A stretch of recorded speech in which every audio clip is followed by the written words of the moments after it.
of economics. My background is that I am an economics and business analytics lecturer, and my PhD is based on learning and teaching in the field of economics and business.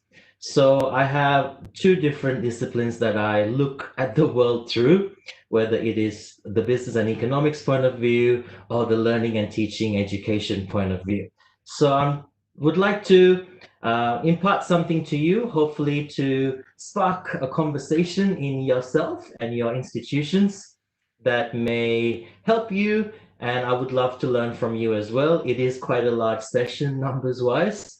Perhaps we can connect on LinkedIn afterwards. A little bit of background about me. So I began teaching at Macquarie University in 2003. We have quite large lectures in the university, and I like to teach using an active learning pedagogy where I get the students involved. Often we use a visualizer or a document writer where we write on our lecture and it gets projected on the screen. And I like to get the students involved in that so that we are building the content together.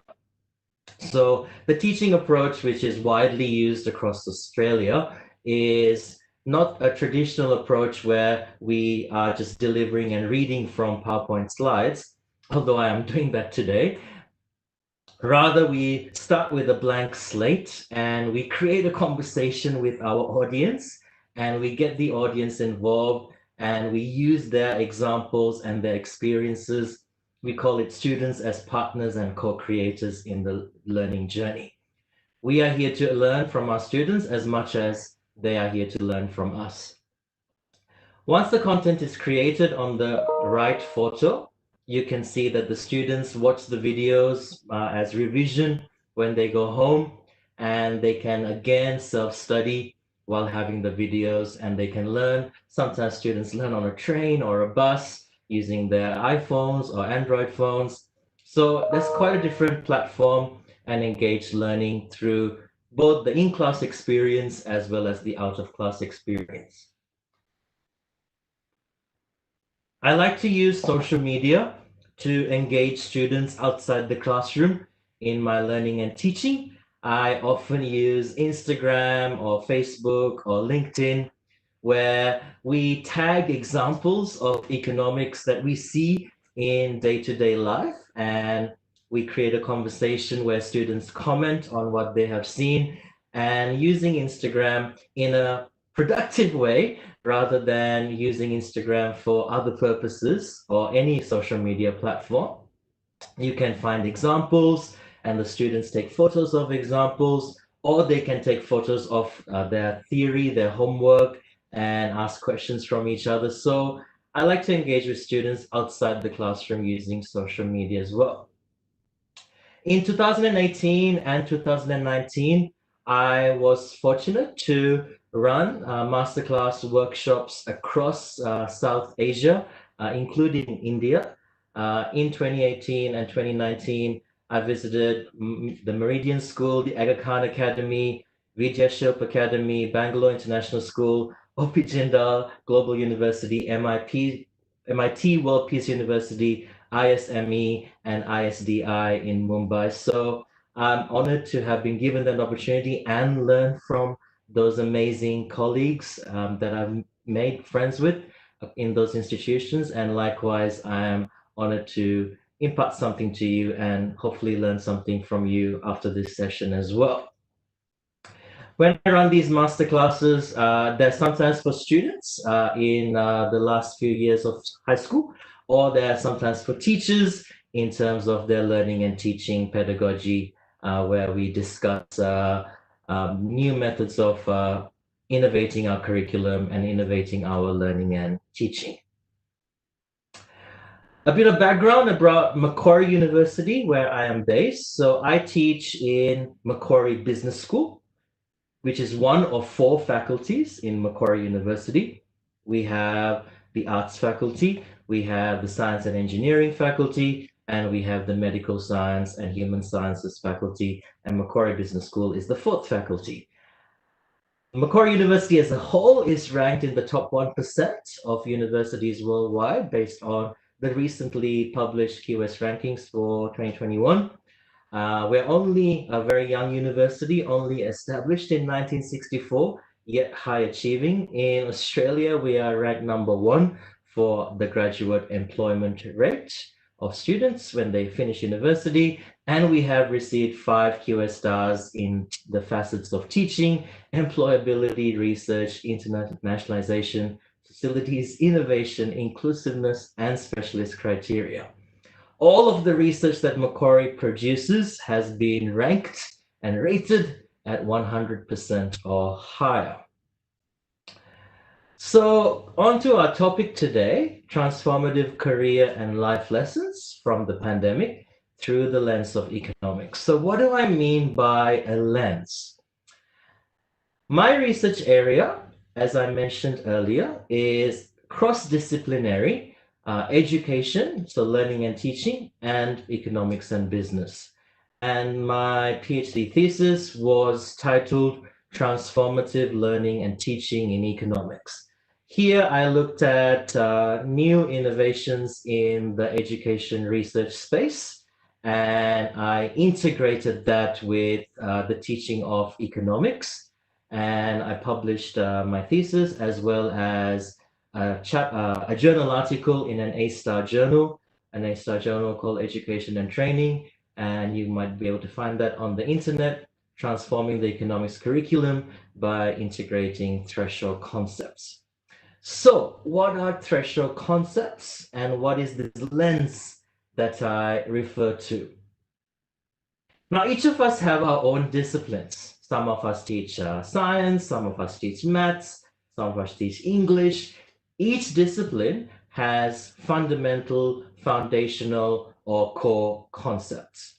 Threshold concepts is a different idea, which some of you may have come across in your research or your teaching. Threshold concepts is a relatively new-ish idea, first written about in journals in 2003 by the seminal authors Meyer and Land. And they argued that each discipline, whether it's economics or science or marketing or mathematics or English, every discipline has what they call threshold concepts. Threshold concepts are something that you gain as an individual, and it changes the way that you see the world. It's a way of thinking, it's a portal, it's a gateway, and once you have this concept in you, you see the world in a completely different way. Also, Meyer, the same author from 2003, wrote another article, Threshold Concepts Framework, which you may want to have a look at in your own time. And so for something to be a threshold concept, they argued that it should have the following characteristics. A threshold concept is transformative. So once you hear or learn about this concept, it changes the way you view not just that discipline, but every discipline. It changes the way you view the world. It's integrative. So while the concept is from one discipline, it can be used and applied in any discipline. It's troublesome. It's difficult to learn. It's irreversible. Once you've learned it, it's almost impossible, if not impossible, to forget the concept. So they argue that each discipline has threshold concepts. Now, obviously, I haven't got time to go through every single discipline today. You can go to Google Scholar and see your discipline and try threshold concepts English, threshold concepts mathematics, threshold concepts science, for example. I'll give you an example of a threshold concept in economics. In economics, for those of us who have studied economics, maybe in high school or university, one threshold concept is opportunity cost. Opportunity cost is the value of the next best alternative that you forego when you make a choice. So the concept is actually from economics. However, it changes the way that you view the world once this concept becomes part of you, because when you look at the world, you don't just look at the price of an item, you keep thinking, what is the opportunity cost? What is the alternative? What am I giving up when I make this choice? So it's a transformative concept because you can use it and it changes the way you view the world, and it's integrative because you can use it in any aspect of your life. It's troublesome, it's difficult to actually teach this concept to students, and it's irreversible. Once you actually know about this concept, it's impossible to unlearn it. So it's impossible to forget what a threshold, what opportunity cost is. So that's the angle of today's talk, using this transformative lens called threshold concept. It's transformative, it's integrative, it's troublesome, it's irreversible, and we're using this lens a way to view the world. Now, I've got a 5-minute task for you. If you could take your phones, please. And if you could type the following URL into your phone and have a read of this article, because I'm aware that not everybody has a background in economics, and that's okay. I just want to convey the idea of threshold concepts by giving you a taster of economics. So if you could please, in your device, your phone, your laptop, type this URL into your phone, and I'm just going to give you exactly 5 minutes. It's 4:15 in Sydney, so at 4:20 Sydney time, I will get back to you. If you have any questions, please send them through the chat in WebEx or in the comment section in YouTube. And if you could spend another 4.5 minutes on this article, please, because we're going to start discussing that shortly.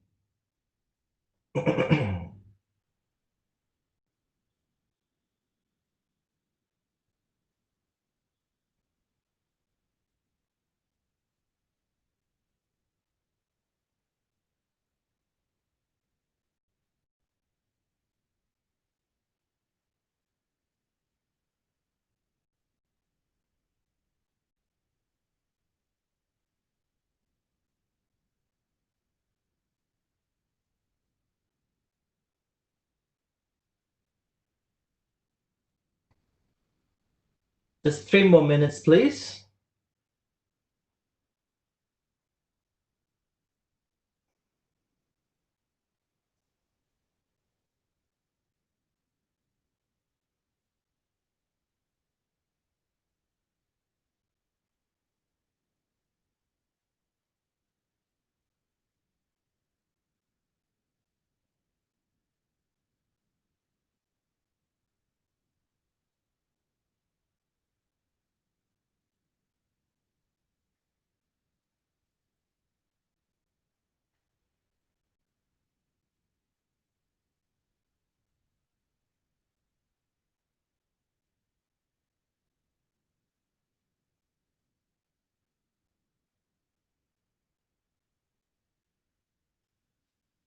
And I'll give 1 more minute.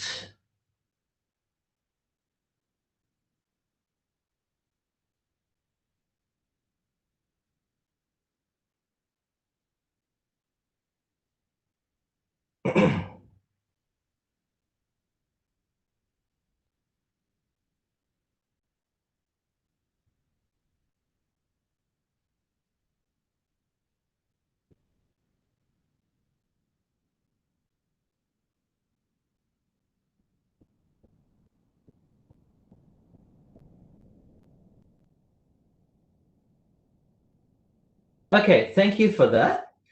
So I just wanted to have you to have a read of that, so you just get a background on economics if that isn't your background, and then we can use this as a discussion point for the rest of the talk today.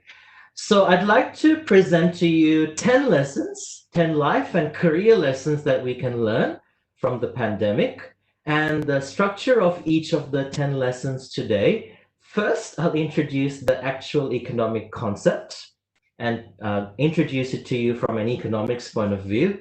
But because it's a threshold concept, I'll show the concept at play during the pandemic and discuss the career and life lesson that we can learn from it. So firstly, I'll introduce the concept. Secondly, I will show how the concept came into play during the pandemic. Then we can look at how we can apply that to our own career planning and our life professional development.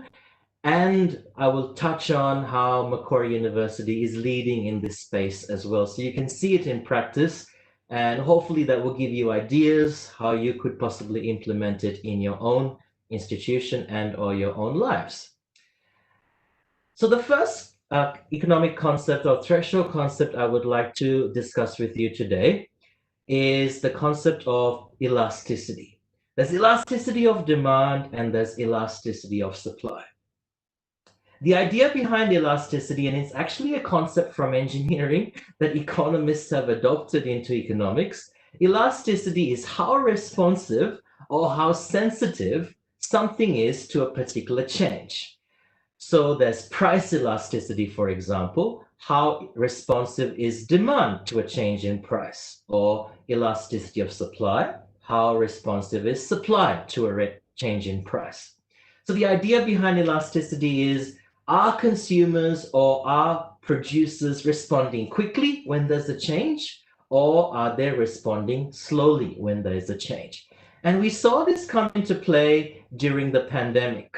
You may have seen on the news across the world during February, March, across the world, there was panic buying, some say not panic buying, whatever the case, different shops were experiencing empty shelves, and consumers were very sensitive, consumers were very elastic, but producers were not able to respond as quickly. So this mismatch between elasticity of demand and elasticity of supply saw empty shop shelves right in Australia, throughout Hong Kong and Singapore, in the UK, in the USA, throughout Europe, perhaps in India as well, where consumers were stripping items off shelves, but producers, suppliers were not able to respond as quickly. And the life lesson, I guess, for us to learn is, when there is a shock to the economy, when there is a shock to the global economy, such as the pandemic, are you and I, in our careers or in our businesses that we run, are we responsive to changes that occur in the market? Have we got set ways of doing our job? Have we got set mindsets about the way we run our business that we suddenly get shocked and we can't respond to the changes that are occurring around us? And we saw that the industries and the firms that tended to survive during the pandemic were the firms who were able to adjust quickly, who were able to respond quickly, and who were quite elastic. Whereas those firms and those individuals who were quite inelastic, perhaps they had this notion that I will not use technology in my learning and teaching. I will not use technology to run my store online. I'm used to face customers in my traditional brick and mortar store, or I'm used to my traditional teaching using chalk and a whiteboard and a blackboard, and I will not embrace technology. And the pandemic has shown us that being inelastic in this way, you will actually be to your disadvantage. So I bet the conversation that we start to think of ourselves and invest in our education and training and invest in our professional development so that we can respond quickly to changes that are happening around us. And I'll come back to this in more detail of examples of how we could do that. So what is Macquarie University and Macquarie Business School doing in this space? We have in Macquarie Business School a new graduate career framework. The future of work is changing. The World Economic Forum and several other institutions have done research and studies of what are the actual skills that our students and we as teachers need. Emotional intelligence, EQ, social skills, communication. These soft skills are what the graduates of today and us as teachers and leaders in our institutions require.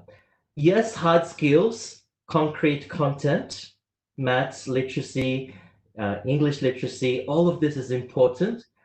But what the employers are telling us is they want graduates who are able to communicate, able to work in teams. The soft skills are what are now mattering, what is now mattering in the world of work. Organizations used to have a hierarchical structure. This is a report from Deloitte. And now the future of work is project-based in squads because we want the work teams to be elastic, responsive, and agile, where the old traditional hierarchical model of work, whether it's in your institution or whether it's your students to graduate, it will be a completely different mindset and employment space for graduates in the future world of work. We've started to adopt an EDGE model of employability, where EDGE, E is for experience, the student's experience in work and in life, as well as their degree right at the bottom of this chart, the skills that they learn, the content that they learn, generic skills, as well as emotional intelligence, whether it's us, ourselves, or whether it's our students. Experience, the degree knowledge, the generic skills, and emotional intelligence all play a part in our employability. We've adopted a definition of employability, which is the ability to find, create, and sustain meaningful work across the career lifespan. There are studies that say that we will have 12 to 15 careers in a lifetime, which wasn't the case perhaps 2 or 3 generations ago, where you stuck with the one career.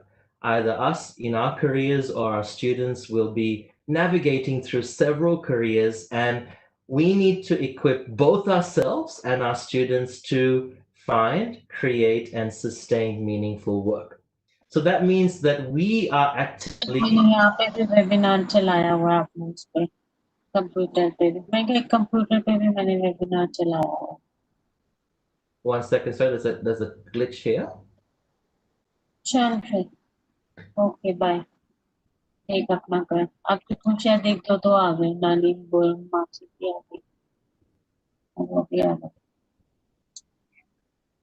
तो पर देखा है तो Arnav, if you can mute the participants, please. You can right click on any of the participants, panelists, and There's too many, sorry to see. There are too many participants for me to see. It should be Miss Neha Gupta. Just do a right click on her name and select mute. It's already mute. I'll just keep going. So that's the first concept I would like to discuss, elasticity. The second concept I would like to discuss is the income effect and the substitution effect, which you read in the article. The substitution effect is this idea that consumers respond to a change in relative price, and the income effect is this idea that consumers also respond to a change in their real income. So there's 2 reasons why consumers may change their demand. 1, due to a change in relative price, and 2, due to a change in real income, the substitution effect and the income effect.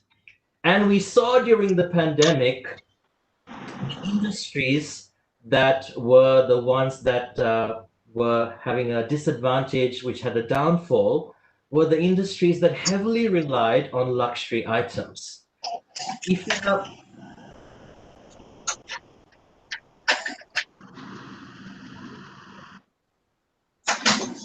Arnab, I'm not able to mute anybody. Some people, participants are making noise. Prashan, I am trying to do it from my end. Just give me a second. Thanks. So if your business model is only selling luxury items and there is a pandemic, for example, you will have a shock to that line of sales, because the income effect states that when there's a drop in real income, consumers will stop buying luxury items and focus on buying essential items instead. Whereas the substitution effect is all about a change in relative price. So we notice that some companies which only sold luxury items were hugely affected by the pandemic because they didn't have lines of product which were cheaper. So the companies that did survive the pandemic or are surviving the pandemic are those that have a range of products that cater to different ends of the market. And that could work in an educational institution as well. We need to make sure as an educational institution that we are not only catering to one, especially the high end of the market, because if there is a shock to that end of the market during something like the pandemic, we will lose our students, we will lose our revenue, and we won't have a product to offer because we're not used to selling, servicing a range of items in our product offering. How is Macquarie addressing this space? So apart from the degrees that we teach, undergraduate, bachelor's, or postgraduate master's degrees, we have partnered with an institution called Coursera. You may have heard of Coursera. It's a philanthropic online platform where you as an institution, it can be a school, it can be a university, it can even be a firm, can create courses that are free and for everyone and anyone everywhere. We have launched Macquarie in partnership with Coursera. We have launched, for example, some Excel courses. And as I mentioned, these are free for anyone, anywhere. And we have launched 2 specializations. One is called Excel Skills for Business. We have 4 courses there from essential skills to advanced skills. And we've just launched this year Excel Skills for Data Analytics and Visualization. And these courses are award-winning. In 2018, we won the Coursera Outstanding Educator Award for Transformation, and our courses are rated 4.7 to 4.9 stars out of 5. Why am I mentioning this? It was a non-traditional avenue for us. We had this, the strict face-to-face teaching, but in 2017, we decided to launch into this Coursera platform. And yes, we have our traditional ways of teaching undergraduate and postgraduate studies, but then we thought we'll offer courses for free, and we have more than 200,000 learners. We have more than 200,000 learners from across the world, including India, where we have over 74,000 learners in just the Essentials course alone. And we're not just catering to one end of the market, we're catering all the way to giving free courses out for students. So what can we do in our professional development in our own institutions? There are partner educational institutions out there like Coursera, like Udemy, several other institutions where you can partner with to create free online courses. And it just gives you more exposure and more students to help. And your product is catering both to the income effect as well as the substitution effect, the second concept that I mentioned before. The third economic concept that I would like to discuss today is portfolio diversification and risk. Now, we all know when it comes to our investments, we don't put all our money in shares, we don't put all our money in cash, we don't put all our money in bonds, we don't put all our money in property. We know that we should have a balanced portfolio, a mixed portfolio, so that we can take advantage of all the different benefits of all the different asset classes. So we're pretty good at this when it comes to managing our money. But the pandemic has shown that we are not pretty good at this individually, you and I, or as a country, India or Australia. We're not good at doing this when it comes to our skills. We haven't invested in a diverse range of skills that can cater to different aspects of society or the economy, especially when something like the pandemic comes and it changes the status quo.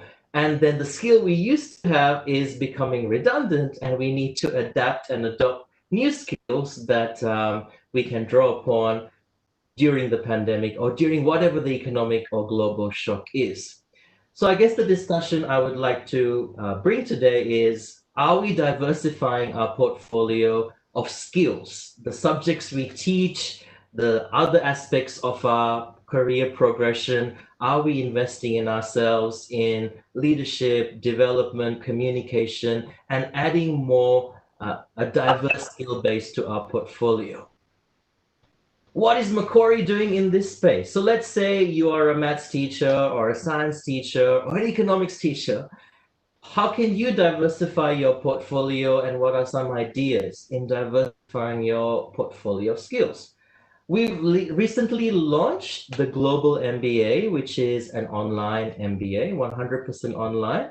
It has won some accolades, which you can see on the screen. For example, CEO magazine has ranked it #1 of all global online MBAs. And the way the Global MBA or GMBA is structured is a little bit different from your traditional MBA. We have used the terminology that I mentioned before from the World Economic Forum about the soft skills, and then embedded our hard skills around those themes. So we have 6 different sets of courses: strategizing, leading, analyzing, influencing, adapting, and problem solving.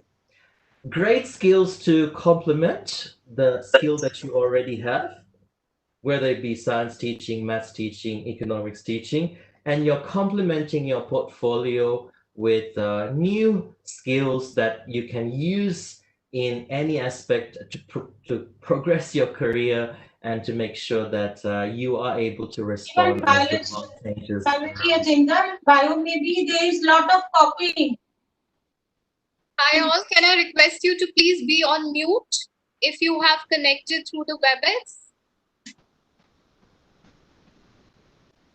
Thank you. So that was the third point that I wanted to discuss: portfolio diversification and risk, adding more skills to our portfolio so that we have more skills to respond as the world changes around us. The fourth economic concept, which you also saw in the article that you read, economies of scale and economies of scope. The idea behind economies of scale is you have a big investment at the beginning, it's quite expensive, and it may take a few years for you to reap the benefits of that return. What has the pandemic done? 2 things. Governments around the world are now investing in huge infrastructure projects to start stimulating the economy. I've got a map of the east coast of Australia. Different projects have been fast-tracked because of the pandemic to start stimulating the economy.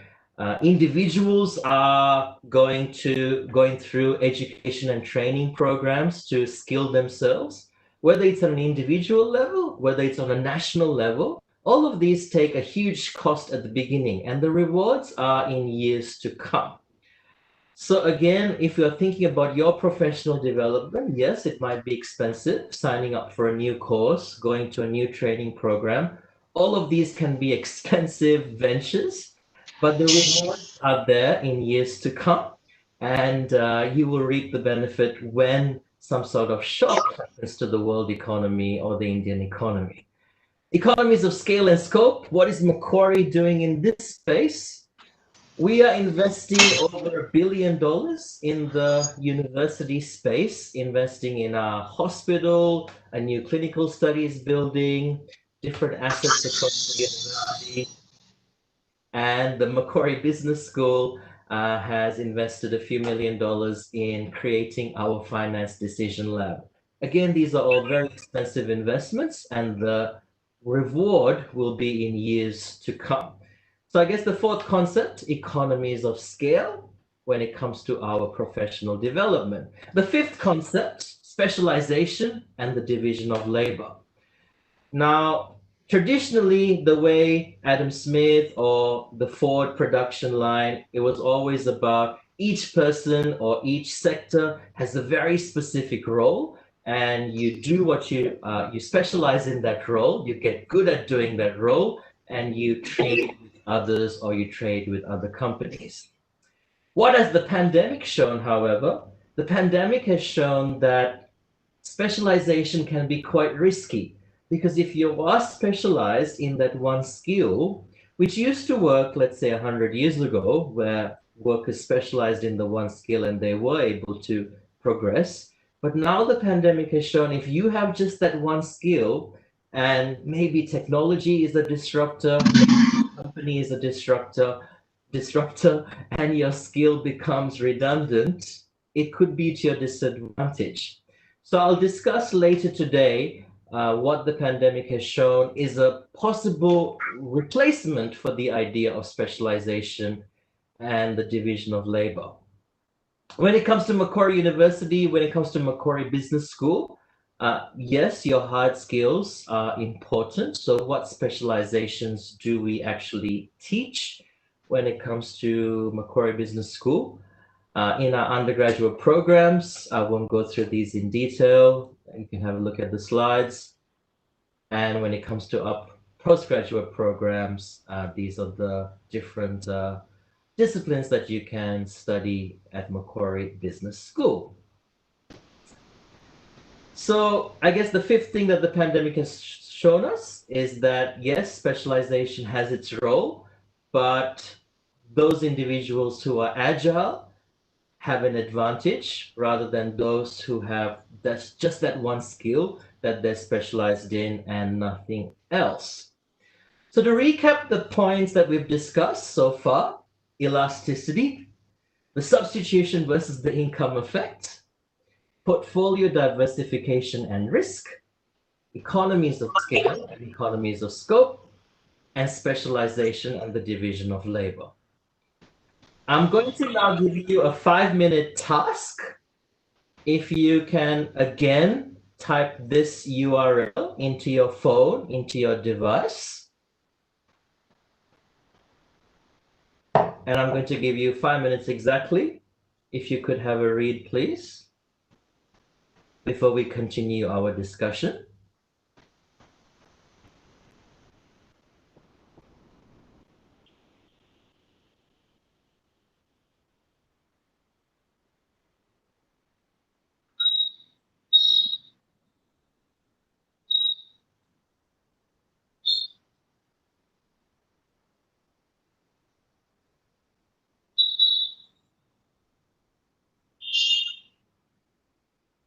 If you can please tap this URL and have a read of this so we can continue the talk.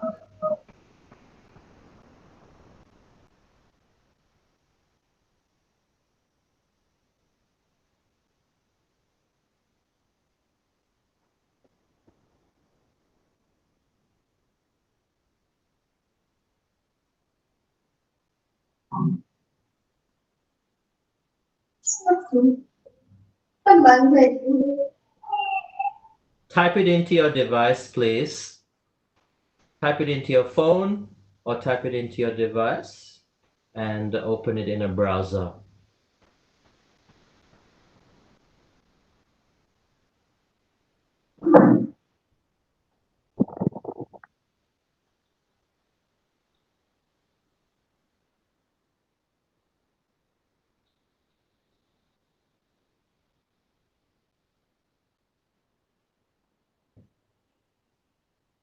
Three more minutes, please.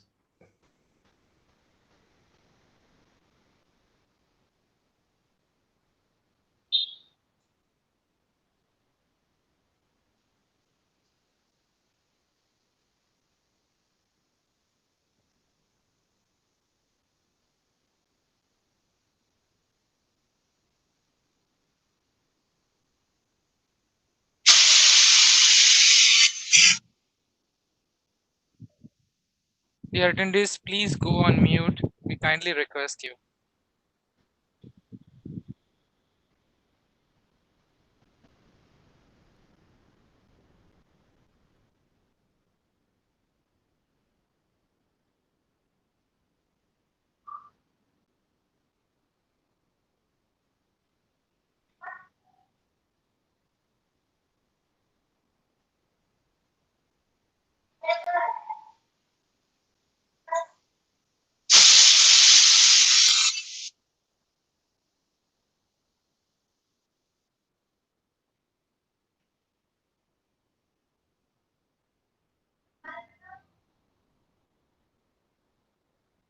One more minute, please.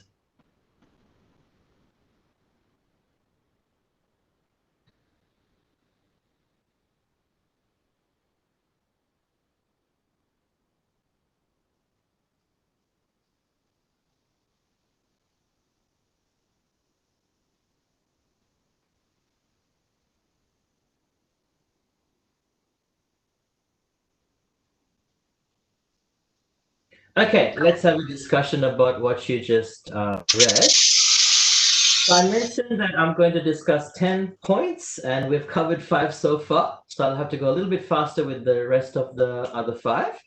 So point number 6, there's a difference between, as you read in the article, a difference between microeconomic policy and macroeconomic policy.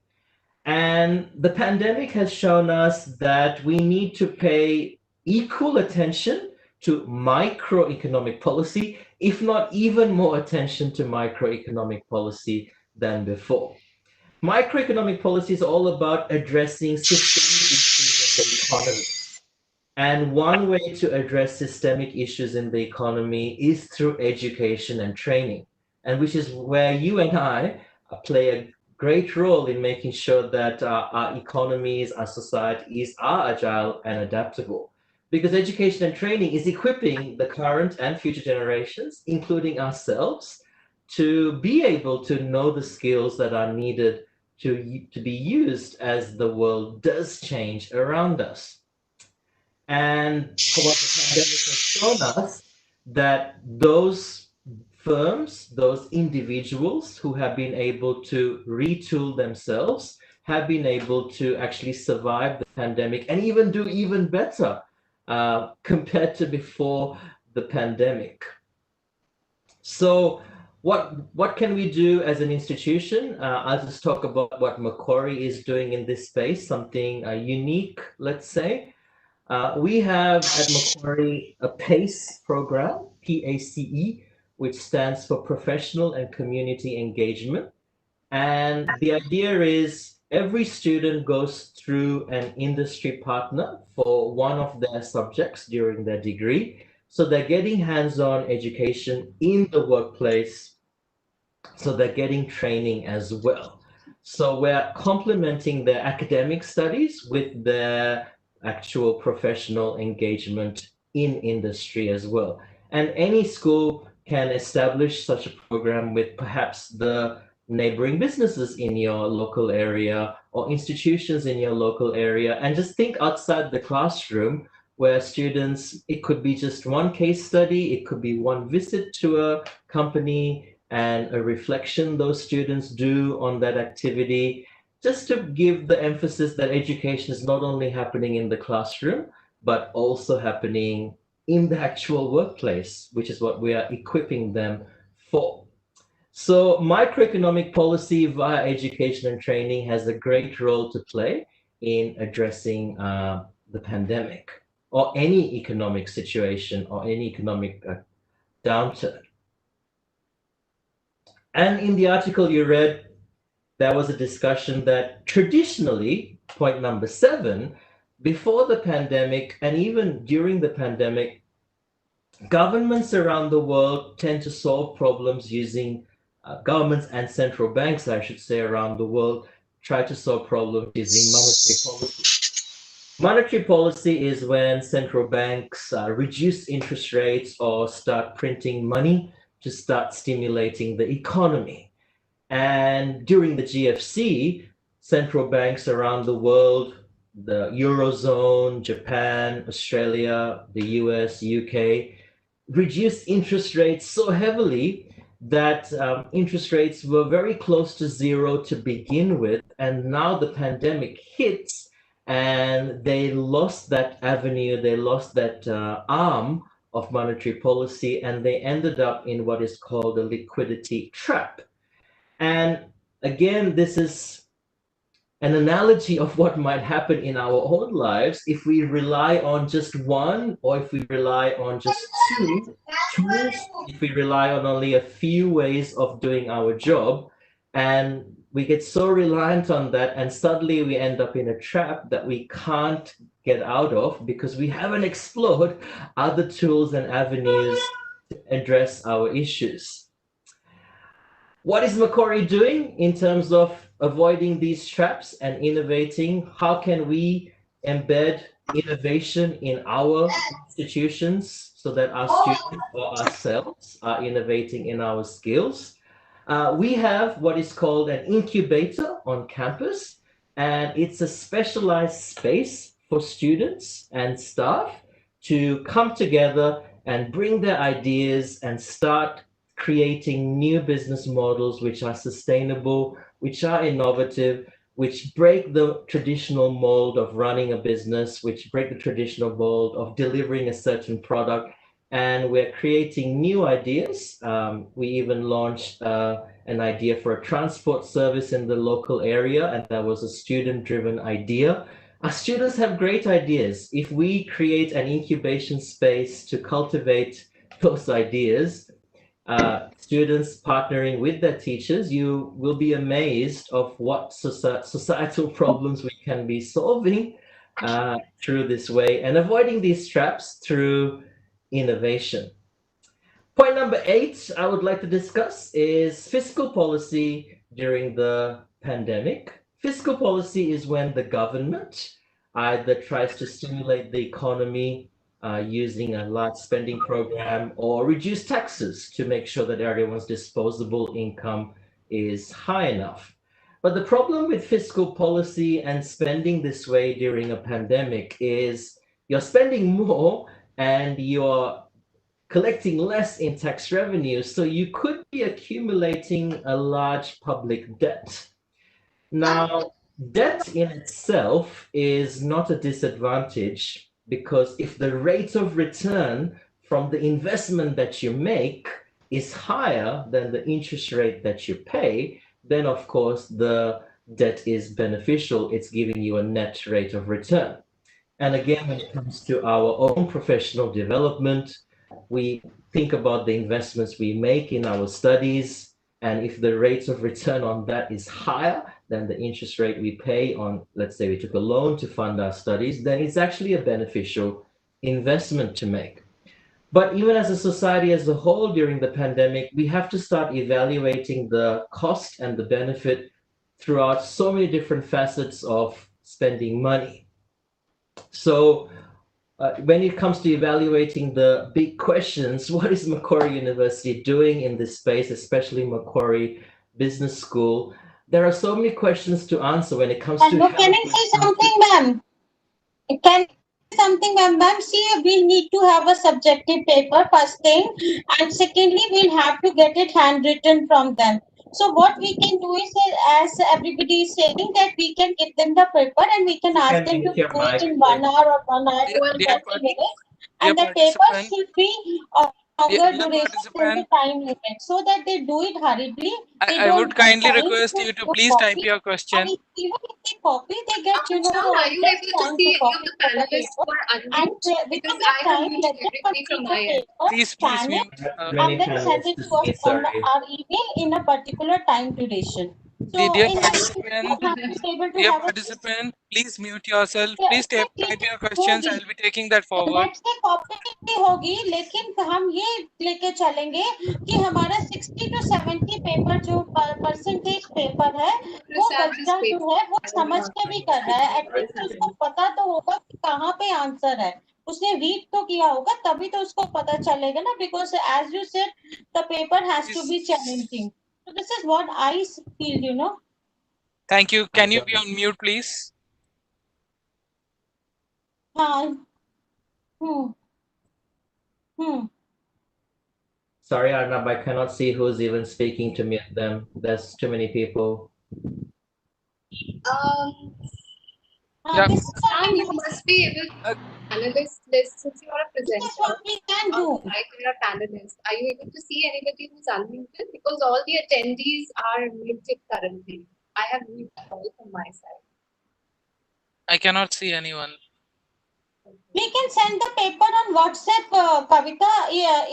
In that case, we can do that also. We can tell them the paper is start at 10 o'clock. 10 minute bajne se, before 5 minutes, we can send the paper. Krishna Murthy Rajiv, can you mute her, please?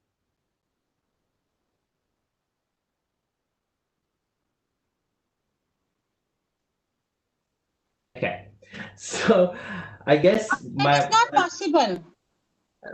That is not possible. I can't see any Krishna Murthy. Yeah, that's what I found out. Please check. I would request madam, please be on mute. Prashan, please go ahead. So I guess the point I was trying to get across is there are many questions that we need answering as a society, whether it's Australia or India or the global economy. And there's research that needs to be done when it comes to evaluating the costs and benefits of any project or any investment, whether it's on a national level or whether it's on an individual level when it comes to our professional development. Point number 9 that I would like to touch on is the idea of equity. Equity is different from equality. Equality is all about the opportunities that we give as per the first diagram, and equity is the second diagram is about the outcome. And the pandemic has given us questions and discussion.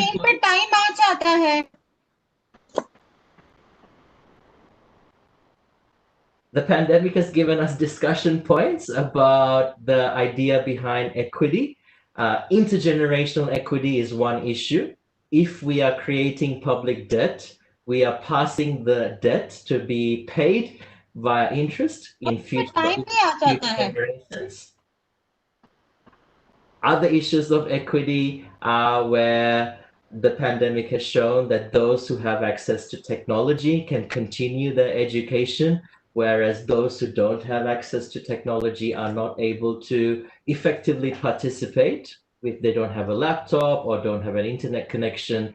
So the pandemic has given us all these issues of equity to think about even more importantly compared to before, whether it's intergenerational equity, passing debt to future generations to pay off our spending now, or equity right now when it comes to education, where through access to technology or internet, and some may fall behind in their studies. So what is Macquarie University doing in this space? In Australia, around the world, this idea of addressing equity is called widening participation, where in the Australian context, we look at low socioeconomic background students, students from Indigenous Australian backgrounds, students from refugee or asylum seeker backgrounds. Macquarie is heavily invested in addressing these different equity groups. I won't go through the statistics individually here, but addressing equity has not only benefits to those who you are addressing, but it has externalities and external benefits to the rest of your institution, as well as to the rest of your country, in your case, India, in my case, Australia.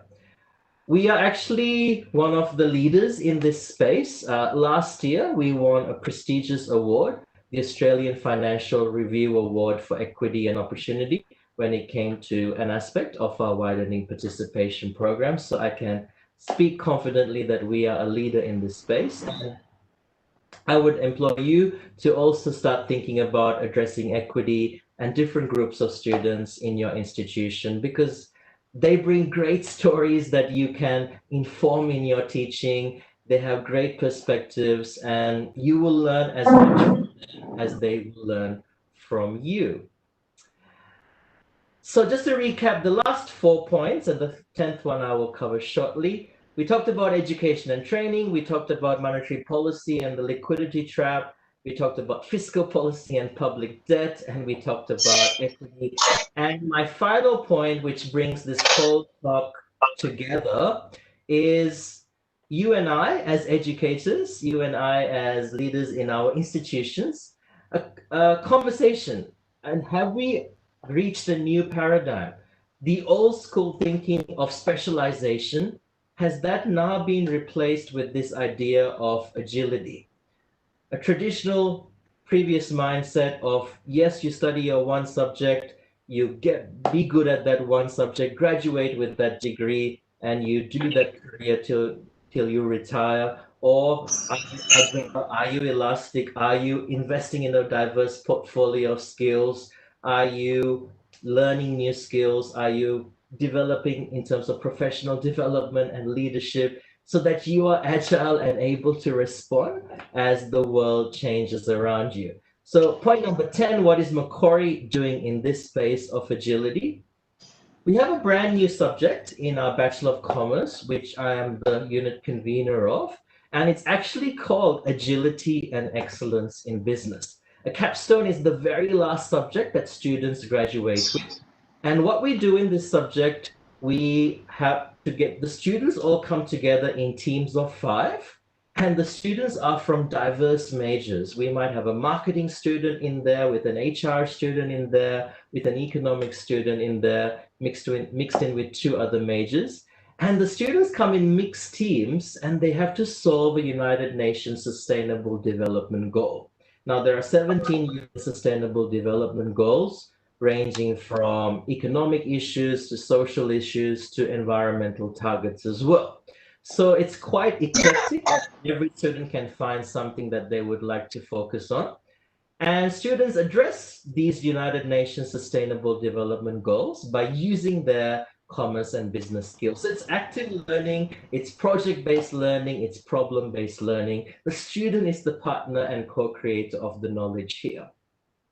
So they're in mixed teams of 5, as I mentioned.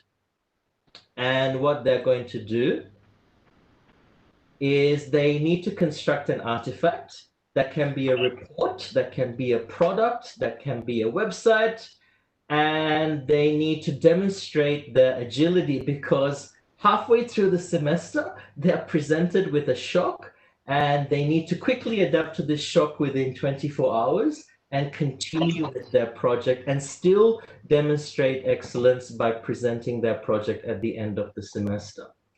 And all these ideas of the skills they need are coming from the World Economic Forum, of all the different skills that we as educators or our students need, skills that are needed in this new and dynamic changing workplace. So a conversation: has agility now overcome the old school traditional mentality of specialization? If you want ideas for yourself or your institution, I would recommend the following website, which is the Macquarie University website, lighthouse.nq.edu.au. We have 5 different themes in there: health and medicine, business and the economy, arts and society, science and technology, and the environment.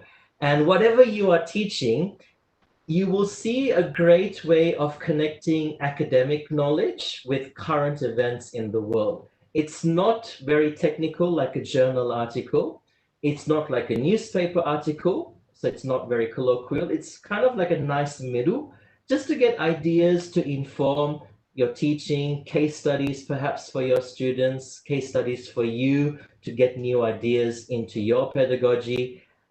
Whatever subject you're teaching, we do touch on pretty much everything from a discipline point of view. So I would encourage you to visit this website, which is the articles you've already read 2 today. They're quite short, 5 minutes each, and they're quite topical, just to help inform you in your professional development in terms of learning new things and how it is currently being discussed. Thank you so much for your time. I'm so sorry about the disruptions on the mic. We've got some participants muting, which I can't control, unfortunately, because there's way too many attendants for me to find them to mute them. Thank you for your time. I would love to answer any questions that you have. Thank you so much. Thank you, Prashan, for such a fantastic masterclass. And yeah, the disruption, apart from the disruption, it was a great learning from you, from your talk, and especially the last topic about specialization and in this pandemic time, how we need to equip ourselves with multidisciplinary approach. Now we will welcome questions from the audience. In order to ask a question, I would request the audience that simply type your questions in the chat window on the right-hand side of the panel, or put a comment under the YouTube live video. I've already a few questions which I have listed. Here is the first one. So one of our attendees asked regarding economy of every country is going down, as you are well aware. Please suggest a way to uplift the economy just after the pandemic or with the time it's processing. Sure, great question. So we alluded to this in the second article that you read. There's two approaches, macroeconomic policy or micro. Macroeconomic policy is that the government and the central bank can do a quick fix and try and stimulate the economy straight away. But that will be a band-aid fix because we're not addressing the underlying issue. We're not addressing the skills issues of the labor market. We're not addressing the industry structure. We're not addressing what type of products we are selling. So macro policy, while it can stimulate the economy via lower taxes or more government spending or lower interest rates or printing money or quantitative easing by the central bank, it's not going to address the underlying issue of what skills does the labor force have, what industries are we supporting as a nation, what industries are we supporting to emerge. So this is where microeconomic policy will come into play, where governments need to start targeting education, make sure we're teaching the skills that are needed for the future, not just hard skills, not just content, but communication, teamwork, collaboration, empathy, emotional intelligence. All these things also need to be addressed, and at an industry level, equipping India to have an emerging sector in not just what India is great at, but what India will be better at in the future. And so it has to be addressed at a micro level, I think, to make sure that it doesn't happen again, at least this severely. Thank you. So can you also please highlight to our attendees that there is a specific question that we are thrown away 10 to 15 years back. So can you put some highlight on that or some light? Sorry, I missed the word, sorry. Could you say it again? So our attendees wanted to know that here, they have been knowing that we are being pushed back 10 to 15 years behind. So can you put some light regarding the point of view, what's going in the market, and if we are really proceeding back? When you say 10 to 15 years back, you mean in terms of the size of the economy? In terms of the way we are proceeding ahead before the pandemic. Interesting question. Yes, economies around the world have slowed down. It's obviously a negative. It creates unemployment.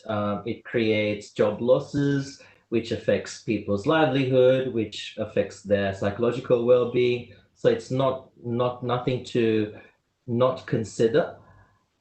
If there's enough government and charitable support available, at least this gives us a time to rethink as different countries how we actually prepare our economies to be agile, to be adaptable, so that governments, institutions, schools like ourselves start thinking, how do we make sure that us as graduates or the labor market is able to respond? So perhaps it's a good wake-up call for everyone to start thinking, are we planning for several scenarios? Do we have diverse skills? Do we have soft skills? Do we have the ability to adapt? So perhaps the opportunity, while it's sad, obviously, the opportunity here is to take advantage of it and start thinking about preparing ourselves to be able to have a less of a shock whenever such a pandemic or whatever shock happens in the future. Thank you. Can you also highlight how the pandemic has changed the primary as well as the higher education and way forward going ahead? I think the education space has definitely changed, first of all, in the delivery. We are talking online.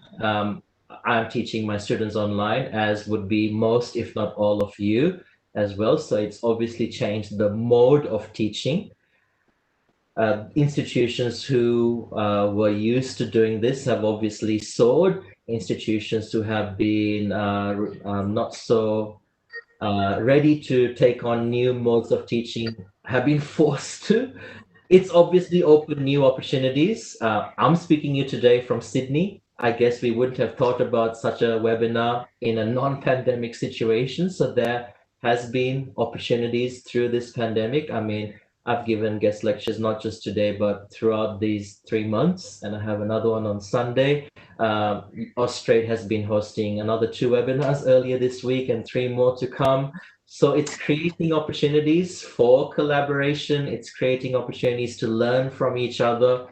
So there are negatives and there are positives. And as I mentioned, my biggest concern is the equity space. Students who don't have access to technology and or internet. We as institutions need to make sure that they don't fall behind, so that we can use this as an opportunity not just to upskill ourselves, but also to upskill those who may be disadvantaged. So as you mentioned about the technical skills, and you're aware about the rural India, where the virtual thing or the equipments or the infrastructure are not that great.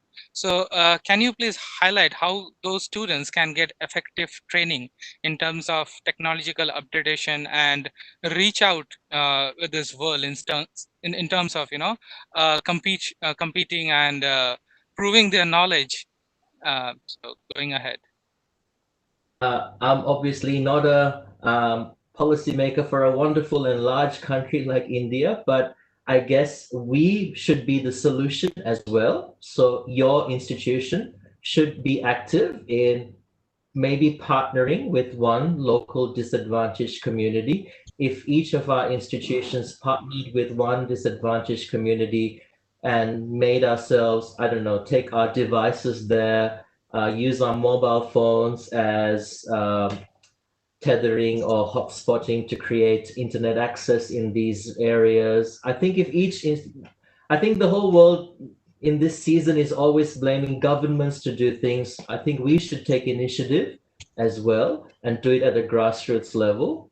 Partner with the government, of course, partner with not-profit organizations, of course, but we are the educators. You and I are the leaders and teachers, and our institutions are the ones with the knowledge and the expertise. So I think we should start partnering with disadvantaged communities. And if we took the initiative, I'm sure firms will start sponsoring, governments will see what's happening and start funding. And I think we should take a grassroots approach. Obviously, India is a huge and largely populated and beautiful country. And if we all did our bit, we can find unique answers for different communities. That would be my best advice. Sorry. Indeed, and thank you. So in a country like India, as you're aware, most of us have stopped transaction using cash. So how does the money get circulated to all end so that each person from the various economic level get benefited? That's a very tricky question. You can still pass on economic benefit, whether it's via cash or via demonetization, which obviously India has gone through in recent years.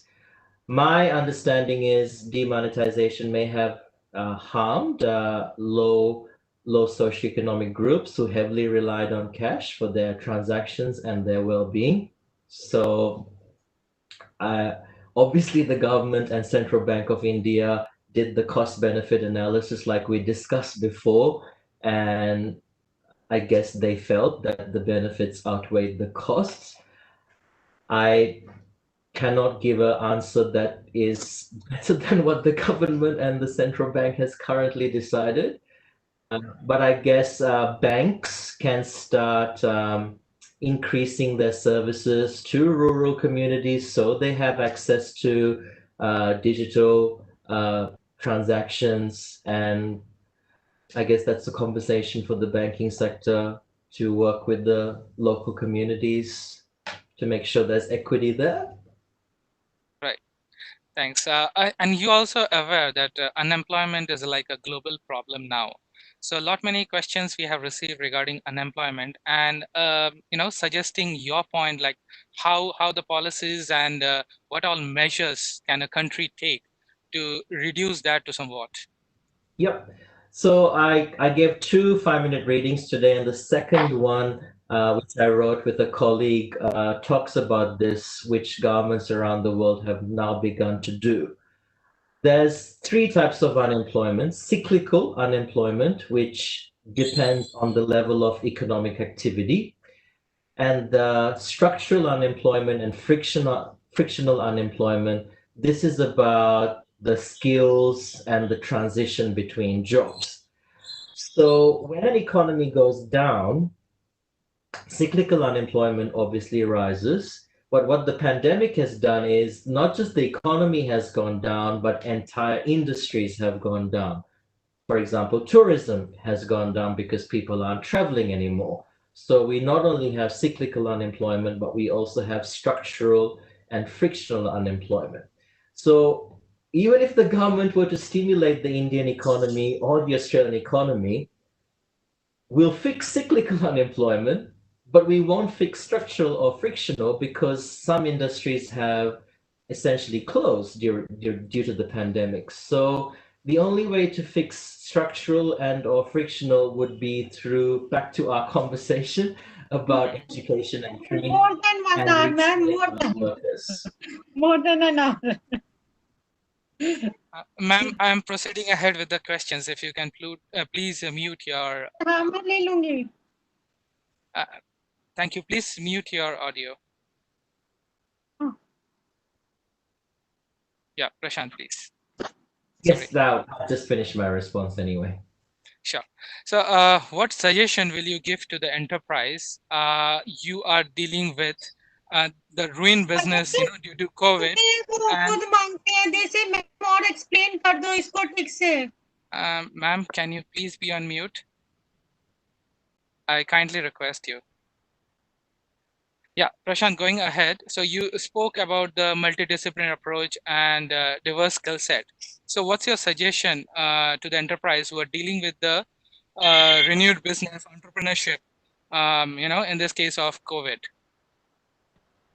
I think companies need to start investing in their workers' skills. So if employees have a particular role, companies should start creating professional development seminars, maybe a weekly seminar or at least a monthly seminar where the employees are developing either technical skills like I alluded to in Excel or soft skills like leadership and communication, and companies start introducing these training programs. Now, obviously companies think if I invest in my worker, they may leave and I put all those funds in and then they left. But then think about what if you don't invest in your worker and they stay? Do you want a worker with less technical skills or not less developed soft skills? So you have to start introducing training programs at least weekly, not monthly. Sure. So interestingly, something related to subject matter and in terms of teaching, can you suggest some strategy how a math teacher can integrate economics in her subject beside graphical presentation? Good question. I've done this before. So we have quantitative methods in economics. So you've got graphical, you've got algebra, and you've got calculus as well when it comes to economics. So the calculus will come in when it comes to calculating the slope or a production function or a utility function. Algebra will come in when you're solving for prices and quantities, or more complicated algebra if you have more than one product. So there are ways to weave this in. I'm happy to share the more technical aspects with the person who asked the question after the session. They can send me an email. It's a bit of I need to obviously show that step by step, but that if they were to simply do some YouTube searches on quantitative methods in economics, there's several examples of weaving in maths and economics together algebra, graphs, calculus, simultaneous equations. Yeah, thanks. Also, as a part of, many students are interested in career guidance from your side. So what career guidance would you like to give to the students who have completed 10+2, that is 12th standard in science stream, traditionally, want to go to medical or engineering at this stage? And it comes back to my main point. Yeah. It's great to study medicine or engineering or law, but also consider adding a minor in another discipline to complement what you are doing as well. It will not only enhance the current studies that you are going to undertake, but it will also give you a new mindset to approach whatever happens if the world does change around you. So let's say you study medicine and you become a doctor or a surgeon in the field. But if you added a minor in a business degree, you may also develop the skills and the knowledge to set up your own business. And so you think about not just that one discipline and specializing in that one thing, but always complementing your studies, either officially through your studies with a second minor or a major, or perhaps online through platforms like I mentioned before, like Coursera, where you can continuously sign up for free courses, whether it's leadership skills, management, running your business. And don't just think about that one degree, but also make sure that you complement that with at least another discipline so that you are able to respond to an ever-changing world, really. Great, fantastic. Yeah. So my second last questions to you, India, in India, how do you know that how much time India will take to recover from economic crisis hatched up due to the pandemic? So Wow. tentative. If I knew that answer, we won't be having this conversation. I would have bet on the stock market and made $1 million. I can pretend to know the answer in years. There's obviously several modeling out there. Even for Australia, they're saying 3 years, 5 years. It's hard to tell. I am not equipped to give a number just like that. Sorry. There are so many different calculations out there by even reputed institutions who specialize in this. Have a range of scenarios. Deloitte just released one for Australia, which has between 3 to 5 years before we go back to our normal trajectory of economic growth. So even if I had an answer for India, it'll be several scenarios. If Australia is 3 to 5 years, I would say India is probably in the same ballpark as well. I haven't got the data to make that calculation. I'm sorry. Thank you. Thanks. It was really a hard one. So, as all the CBSE teachers and the schools have joined in our today's session, and this last question is on behalf of my sister and brother-in-law as well, who both are as well as CBSE's teacher. So, can you please highlight in your day-to-day affair, like after the pandemic, like you switched to online education. So, what kind of training and expertise and as well as some tips you would like to share with all our teachers who, as I attend, we have joined in this session? That's a great question, and we are learning as well. It's the first time that we have gone into 100% online teaching for either undergraduate or postgraduate, and we are learning as well. I think the what we've learned is to constantly engage with our students by either phoning them or calling or emailing them and getting their feedback. Our university has done that quite extensively, so that when we went into online teaching in mid-March, and we've got several rounds of feedback, so that we can tune what we are doing to make sure that we are not missing the mark with students. So the main thing that students conveyed was they're appreciative of the fact that we're running online teaching, for example, but they also like the interaction. They want the interaction with their teachers. They were used to that because we had about a month of teaching face to face before we went online. So if teachers can make themselves available via live Zoom sessions, and if that's obviously a technical issue, even if it's a phone call, which you can do within a team, I guess. We had a whole team of lecturers calling each of the first year students to make sure that they were still connected and they were okay.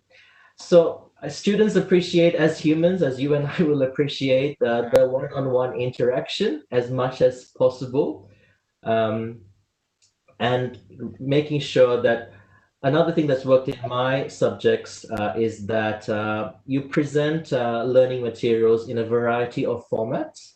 Everyone is a different learner, so you may have some videos, some readings, some worked discussion questions, some quizzes, and you provide a bit more resources than usual so that across those resources, students can connect with the content better.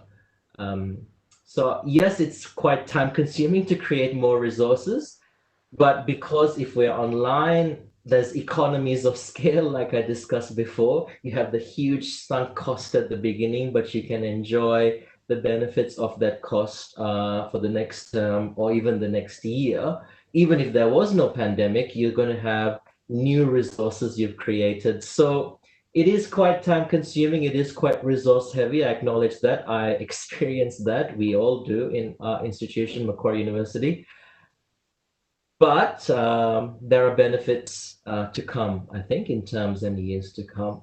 So connecting with your students as much as possible individually and getting feedback from them, and then showing them that you are addressing the feedback. So, if you got 5 key points and you could only address 2, let them know we've addressed these 2 key feedback points and we're working on the other 3.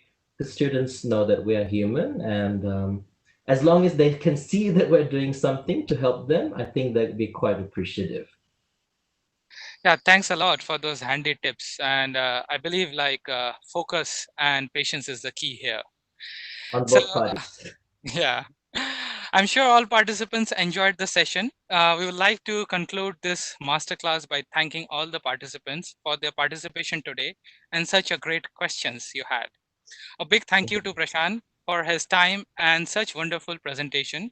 We will send you a recording of the masterclass in the next few days. Thank you and have a good day. Thank you so much. Bye-bye.